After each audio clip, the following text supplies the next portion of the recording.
is it conceivable and possible to even not have to pay any personal taxes at the end of the year if I've strategically worked with my CPA throughout the year on what I think I'm going to make, what the property investment looks like?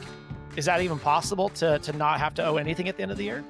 Yeah, definitely. If you plan accordingly and you look at the different limitations that you have, whether you have ordinary active income or passive income, you could be in a situation where if you proactively plan for income event, whether it's W-2, IRA distributions, a sale of an investment, sale of a business, you might be in a position where you can take that real estate, whether it's, sale of business, reinvest in that real estate into, or reinvesting that gain into a real estate transaction that throws off a loss. Or if your spouse is a real estate professional and you're a W-2 earner, you could effectively offset your W-2 income with real estate losses.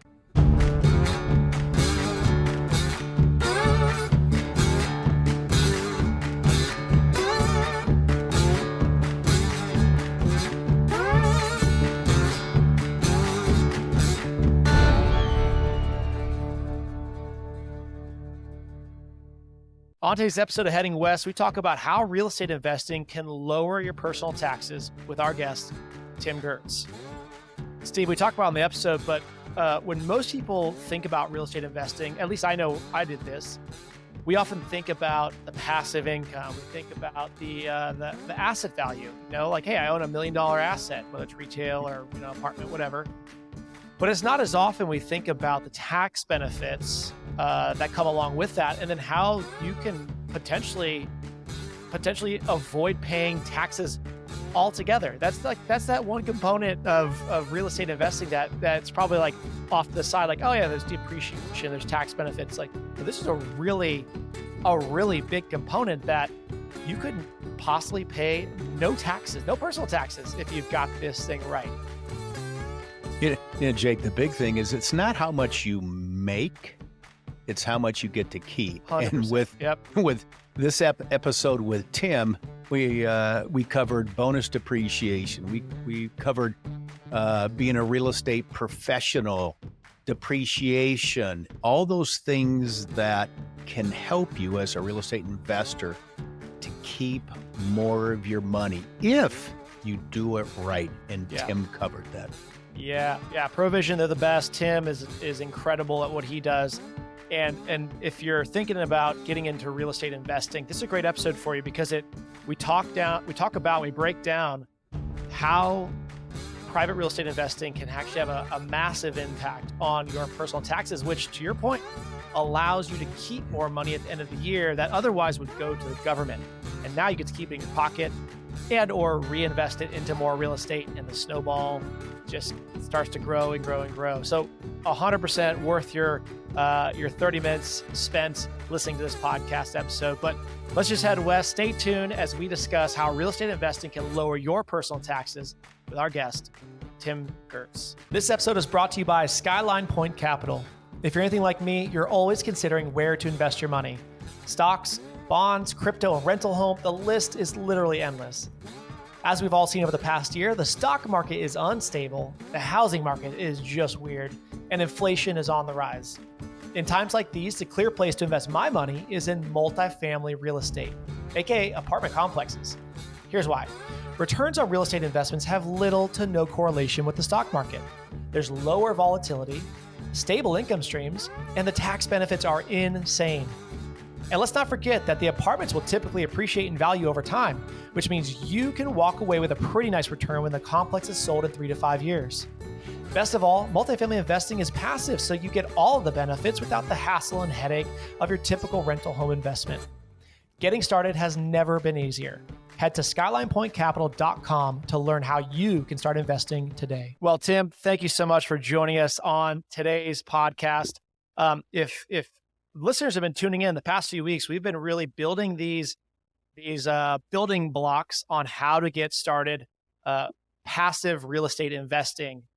And today we've got Tim Gertz on. He's an expert in our next topic, which is talking about how private real estate investing reduces your personal tax or has the potential to reduce your personal taxes. And Tim, when most people think about real estate, they simply think about the passive income, the fact that they actually own an asset, whether it's a second home or it's a retail strip or whatever. But not too often do they think about the tax benefits that come with owning, again, a retail strip, an apartment complex, a secondary home.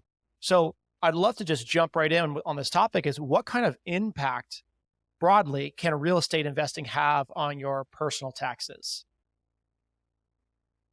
It's boundless. I mean, you can have it efficiently and effectively minimize your tax in any given year based on how you proactively plan for it. So, people talk about real estate professional, people talk about depreciation, people talk about shifting tax rates or going from capital ordinary income to capital gains.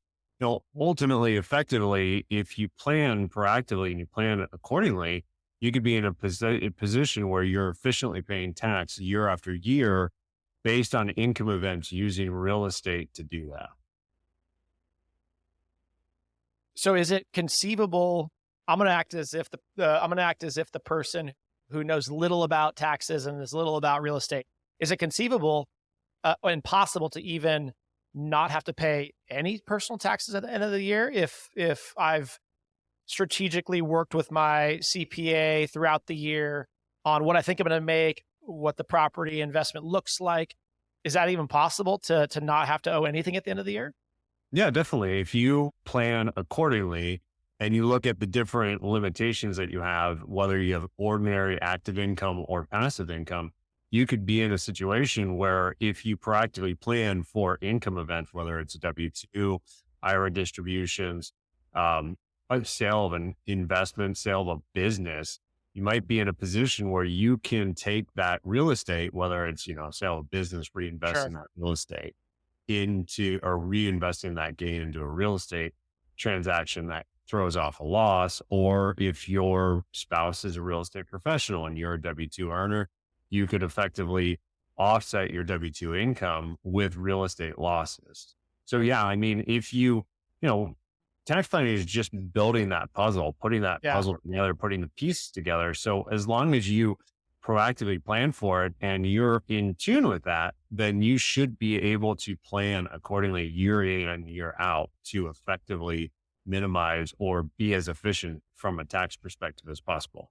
Yeah, that's music to my ears because there's been most of the time I've actually gotten money back from the government, which means I'm overpaying throughout the year. But this might be one of those years where I actually get dinged quite a bit and I might owe. So this is music to my ears that, hey, there's actually a possibility where I might not have to pay taxes going forward if I do the right thing throughout the year and work hand in hand with my tax professional. But I'd love to take a step back and really talk about what's really happening with this real estate that allows for the reduction of personal taxes. And I know it to be depreciation, but can you talk about like what is depreciation? How does it work? And then how does that sort of work play through with the on a personal tax basis? So depreciation is just your ability to deduct something that you paid for.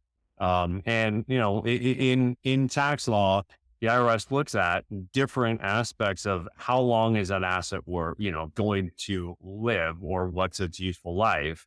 And when you are able to deduct it based on that useful life. So if you think about like an insurance policy, you buy an insurance policy, you prepay it for 12 months, well, you can deduct it in that tax year. You prepay it for 3 years, they're going to say, okay, well, we're not going to allow you to deduct it over, in that first year, you're going to have to amortize it or deduct it over 3 years. Same thing with assets. The IRS has a class life or a list of class lives, basically how long they think that an asset is going to live, and you're allowed to depreciate it over that. So you go out and you buy a commercial real estate development and they say those last 39 years. So you're going to be able to depreciate that over 39 years. Wow. And at the end of 39 years, it will have a zero basis because you've exhausted its life. Residential rental, same thing, 27 and a half years. So if you don't segregate out certain assets and you put that asset into service, in 27 and a half years, you will have an asset that has no basis because in the eyes of the IRS, it doesn't have a life after that. Doesn't mean it doesn't. Sure. You sell that asset 10 years down the road, the person that bought it from you starts back over at 27 and a half. So you've got 100-year assets that have been depreciated over and over and over and over again, just based on what the IRS deems their useful life to. And Tim, how does that fit into with the depreciation over the 27 years? But there's a thing called bonus depreciation. And if you're in real estate, that's one of an important thing. Can you talk about that, how people take advantage of it, and what are some of the pros and cons if you have a shorter property and you want to sell it in 3 years as compared to maybe holding it from 5 to 7 to 10 years? Yeah, definitely. So bonus depreciation came out in 2002.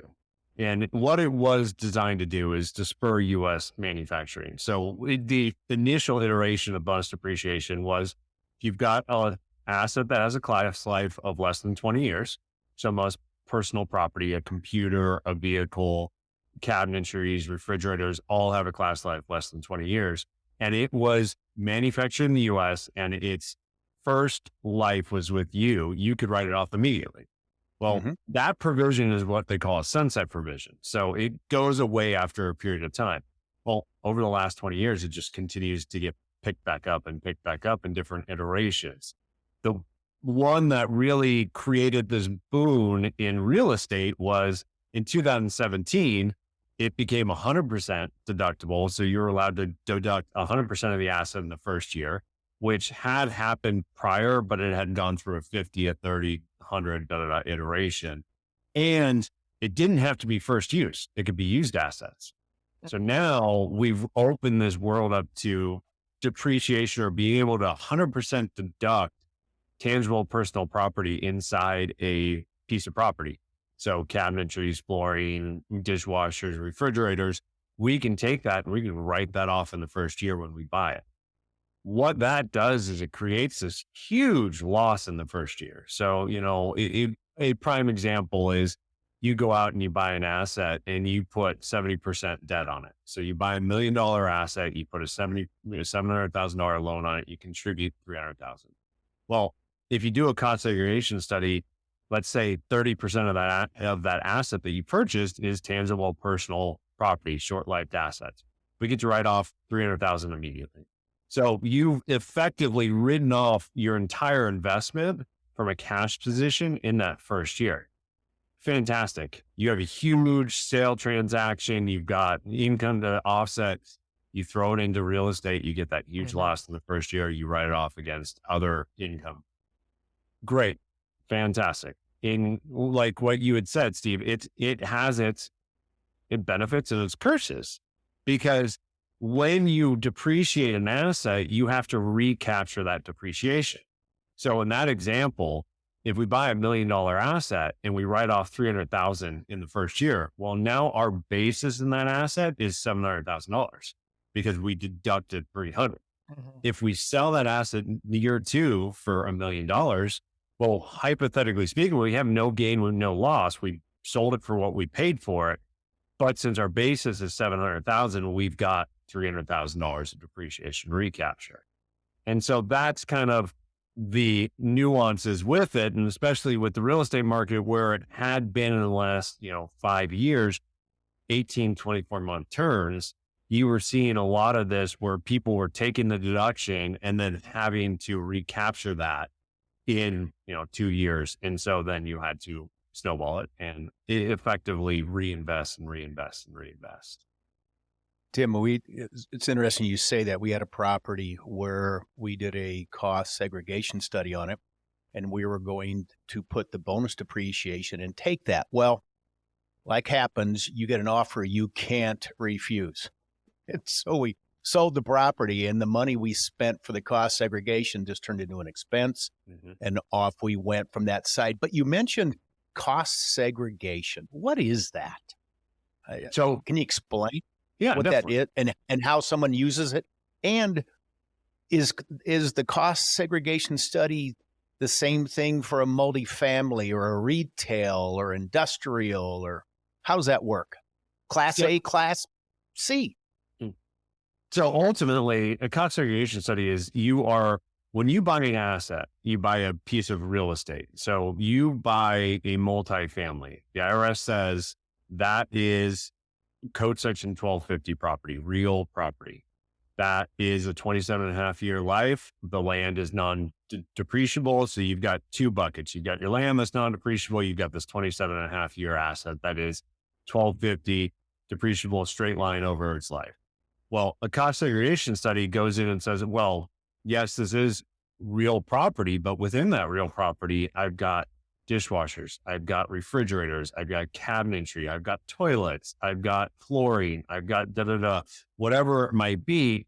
That is what's considered tangible personal property. So the way I like to say it is, if you can pick that asset up and easily relocate it somewhere and you continue to utilize it, that's tangible personal property. So toilet, refrigerator, cabinets, things of that nature. Tile, not so much, because you can't pull up tile unless the tile person did a horrible job.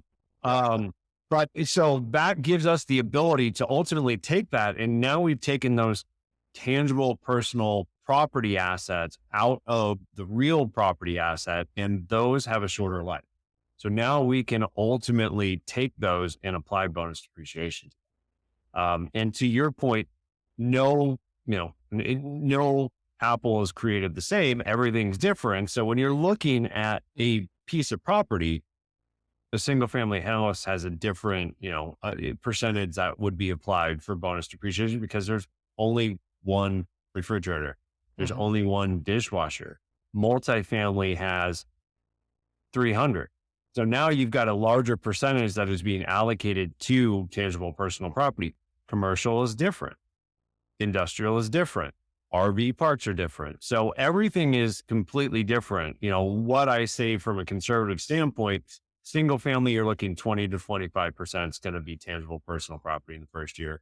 Multi is 25 to 35. Restaurant and commercial is about 40. RV parks, you're looking at about 50 to 60. And then there's special assets, gas stations, car washes. Those you can write off 100% in the first year. So it just really depends on what you're investing in and what that asset looks like. And if someone owns a property and they want to do a cost segregation study, is this something they just get out a spreadsheet and do it themselves? Or how does one get a cost segregation study done? So they have to be done professionally. So there's two parts to it. You have to have a CPA involved and an engineer involved. And they basically all follow the same prescribed format that the IRS has laid out and says is allowable. So you've got an engineer and a CPA that goes in and actually does a study. It's not something you can do on your own. It's something that has to be done by a professional. So, in order to get one done, you just need to engage with one of those professionals to get that work done. Great. So it sounded like, if I understood you correctly, on a cost segregation study, you got your normal depreciation over 27 and a half years, 30 years. With cost segregation, is that you're essentially a front loading or putting on a different timeline. So essentially front loads a lot of that depreciation to the first few 3, 5, 7 years. Is that sort of how it works? Correct. So it's giving you the ability to ultimately use time value of money and tax deductions to generate more wealth and more income. So, but yeah, you're essentially, if you do a cost segregation study or you don't do a cost segregation study, if you hold that asset for 27 and a half years, they're both going to end up at zero. It's just, you're taking a huge deduction in year one, where with standard, you're taking it over 27 and a half years equally. Yeah. Which sounds like it's super beneficial if you intend to only hold it for, let's say less than 7 years, because you've got all of it front loaded and then sell it at 7 years. There's more opportunity there in that case, right? Yeah. I am under the school of thought that you should always do a cost segregation study, unless you're going to buy and sell that in the first year. Even if you're going to do it over a 24-month period, the deduction you get today is going to be worth more than it's going to be in tax 2 years from today because of Sure. inflation, tax rates, things of that nature. So if I held a property for 10 years, I can depreciate it over 30 or 27 and a half years, but if I hold it for 10, does depreciation stop on my personal taxes at year 10 after I sold it, or will it continue to run after I've actually sold it? Once you sell the asset and no longer hold that asset, the depreciation is gone. Gotcha. Okay, that makes sense. So this is interesting. I think I led us off by saying that we're on this journey. We're taking our listeners through getting started in private real estate investing, and one of the topics, obviously, is how it affects your personal wealth generation and your taxes and things like that. This sounds like this is something that should be done early on in someone's journey to invest in real estate, in that they should talk to someone like you, Tim, when they want to get started investing in real estate. They should talk to their financial advisor for sure. They should talk to their CPA and figure out, okay, what's your long-term goal? What does your income look like? And therefore, what should you be looking for from an investment standpoint to offset your taxes? Would you say it's fairly accurate that a conversation with you should happen fairly early on in their journey to invest in real estate? 100%. I think it's important to sit down, no matter where you are, but if you can get to the infancy of your journey, yes, you want to sit down, you want to look at what are you trying to do? And also look at, we talk about real estate as an asset, but what is real estate? Is it investing in as an LP? Is it investing in commercial properties? Is it investing in Airbnb? What is it and what do you want to do? Because ultimately what you're trying to accomplish will dictate how we utilize that real estate and what we use that real estate for and how we use it to offset your tax. In my beginning journey in real estate, one of the first things I did, I went to my accountant that did my tax return. And I quickly, as I start going through that, I was asking questions about, because I kept hearing to really take advantage of all this depreciation and to reduce your taxes, you need to be a real estate professional. And at that time, I was selling a business and et cetera, still chairman of the board and et cetera. And I had to get the 750 hours, and we want to talk about that. And there was no way to do that. And the IRS would come back and look, yeah, you're not a real estate professional. You're chairman of the board of your existing company, and there's no way to do it. So I kind of left somewhat dejected because I'm buying real estate. I ran into somebody that was really knowledgeable about real estate. And they said, well, what's your wife doing? Well, she's staying at home. She doesn't have a job. She's taking care of a character like me. And he says, well, there's your real estate professional. I had no idea you could do that. Can you describe what that means? Because if I'm correct, and please help me on this, is that to really take advantage of all the tax deductions year after year after year after year, if you're not a real estate professional, you're only able to offset your passive income. If you're a real estate professional, you can offset your ordinary income and anything else you have in the family. Is that right? Yeah, 100% correct. And so, and to add to your conversation you had, I always like to say, first and foremost, happy spouse, happy house. So everyone says your wife, your husband can be a real estate professional. And my first question is, do they want to be a real estate professional? Because if they don't want to, that just, you got the tax saving, but it's going to create, strife in the house. So, but ultimately you are 100% correct. So the tax law and a lot of tax law change is just a reaction to bad apples or performers that are doing things that the IRS or Congress doesn't want them to do. Passive activity loss rules, which deem that rental real estate is inherently passive, was a result of that. In 1986, they enacted 469, Code Section 469, which created these rules saying if you're not actively involved in a trade or business, then it is passive. And it can only offset other passive income. Well, they had a little carve out that said rental real estate is inherently passive 100% of the time. And it's not even considered a trade or business unless you hit those tests to be a real estate professional. And like you had said, 750 hours, and you do that more than any other activity. So yeah, if you are doing something, if you're a full-time, I always use myself as an example. I invest in real estate. I can practice what I preach, but I'm full-time at Provision. There's no way I will ever be able to be a real estate professional. I hit over the 750 hour rule, but I don't do it more than I do my work at Provision or in Provision.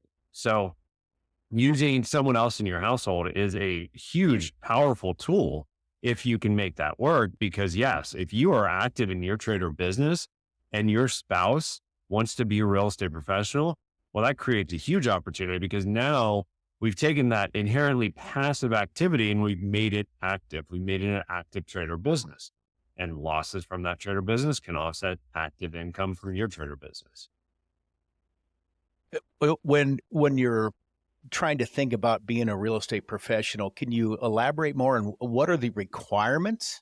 And what are there's 750 hours and what is the activity? Do you have to record? Are you tracking mileage and expenses and your hours? And it sounds all so confusing. It is, unfortunately, and it is highly scrutinized because the benefit is huge. So you have to spend more than 750 hours in what they deem real estate related activities. Very broad. It's development, redevelopment, investment, management, acquisition. So it's extremely broad. And I think it's designed that way so that they can, so the IRS can ultimately look to activities and say, this really doesn't qualify. So you've got to spend more than 750 hours in real estate related activities. And you have to do that more than any other income producing activity. So those are the two tests. And to your point, yes, you need to track it. It needs to be thorough. It needs to be detailed. It has to be daily. It has to be hourly. I've gone through audits where they disallowed because they say it doesn't have enough detail in description of what you're doing, or it's rounded to the nearest hour.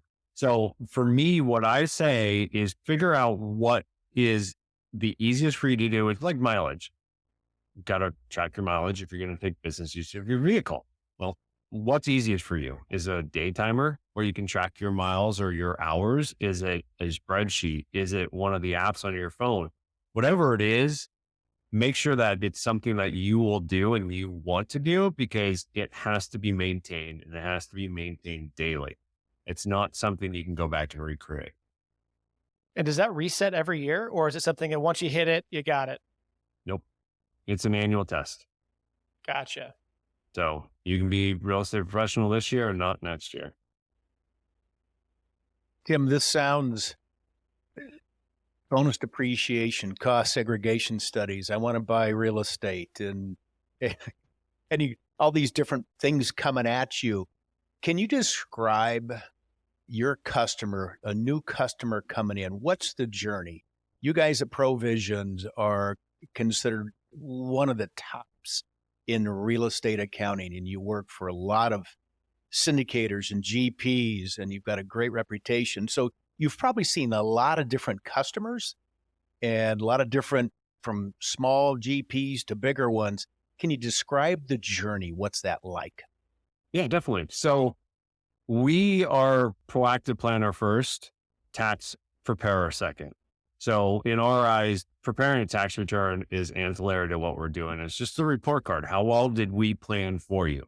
So when you come in, depending on where you are, we look at where you've been, where you are today, and where you're headed. And so when we say where you've been, well, what have you been doing? What entities do you have? What tax returns are you filing? How are you filing these returns? Are they efficient? Can we go back and amend them and get you, low-hanging fruit, as we call it? And then the next step of the journey is really, where are you today? What do you have going on today? Is it as structured as efficiently as possible? Are we filing too many returns? Do we need to minimize the amount of returns? Can we consolidate returns? Are we educated in what we're doing so we know, hey, we've got to have that log for a real estate professional, and this is how we can do that. We are taking these deductions. We need to record these deductions. We need to do this. We need to do that. Basically, the second part is efficiency today and structure today. And then from that point, it's sitting down and saying, well, where are you trying to go? What is your 5, 10, 15-year goal? If you're at the end of your life cycle and you say, I've done all this and this is where I'm heading, well, maybe it's focused on estate planning and generational wealth. If you're in your infancy, maybe it's, okay, I'm trying to get out of my day job. Well, how are we going to do that? And while you're doing that, what can we invest in that meets your criteria, but will give you the efficiency that you need? So really for us, it's being that team member that is going to help you move through the plan and build that plan as efficiently as possible. So you sound like you're the first phone call to make. That'd be about right? I would say. That sounds smart. Yeah. Sounds like a smart move. Call Tim first. Call Tim at the first phone call. Tim, you mentioned something about LLCs, and I know in the real estate is every property another LLC, and things just keep going. Can you give some advice on the thought process of how many LLCs do you really need? And I know guys that have LLCs and they've got 20 some returns, and really they could simplify it, but everybody in this space is thinking of how do I protect liability wise? I'm not so concerned. I understand that, but from a tax consequences and the tax returns and trying to keep everything going, if you're just trying to start out fresh, you're a new investor, can you give some guidance on LLCs, the number, and how that affects their taxes? I mean, one of my themes is comfort.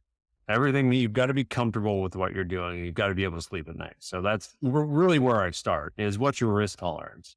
If your risk tolerance is that I can't lose $1 and I live in a state like Arizona where it costs $45 to set up an LLC, well, then I'm going to tell you just go ahead and set up an LLC for every single thing you have because it's cheap and the cost benefits there and you can sleep at night. If you don't really care about the risk tolerance, then maybe it's just one. Or if you live in a state like California where it's $800 per entity, well, cost benefit, if you're buying single family houses and it costs you $800 a year per LLC, well, that whittles down at your returns. So that probably doesn't make sense. So really what I look at is from a tax perspective, an LLC taxed as a partnership or taxed as another flow through entity, the tax aspects of that LLC are going to be the same. Everything is going to flow through to your personal return. So everything is going to be the same. It's all going to be taxed at your individual level. So if you don't need the complexity, why create the complexity? So that's really kind of what I look at. And what I would say is number one, risk tolerance, comfort, and then efficiency. Because ultimately I'm working with a client right now, came to us, had, I think, 2 management C corporations, a holding company, 3 partnerships that were all owned by the same exact people. And I eliminated 3 of them. So now instead of having 7 returns, we've got 4 returns. And to me, that's efficiency. Yes, I lost money by doing it, but I really don't care because I want efficiency and I want growth. And if we can make you more efficient and more comfortable with what you're doing, then you're going to be more successful at what you're trying to accomplish. And as the bigger you become, if that's your goal, you're buying more properties and more things, simplicity is critical to stay on top of this. So that's good to hear from that side. Well, Tim, we're coming up on the end of our time together, but I wanted to recap for listeners the importance of what we're talking about, that just at a super high level, if you're thinking about getting into real estate investing, your first call should be to Tim and his team. at Provision or your tax advisor, because they're the ones who are going to help you understand, all right, I know it sounds flashy to invest in real estate, but how does this really fit into your overall plan this year and the years going forward? So again, key takeaway is talk to your CPA right off the bat, because they'll help you walk through this. They'll point out all the red flags for you. Tim, thank you so much for your time today. If you're looking for tax and wealth strategies, be sure to go to provisionwealth.com to talk to Tim and his team. They're the experts in this field. If you're looking to learn more about real estate investing, go to skylinepointcapital.com. But again, Tim, thank you so much for sharing your wisdom, sharing all the knowledge that you have that has made you guys the best at what you do. And I know our audience has learned a ton from it. Thanks. Glad to be here. Tim, it's been a pleasure having you on. Thank you. Always. Thank you.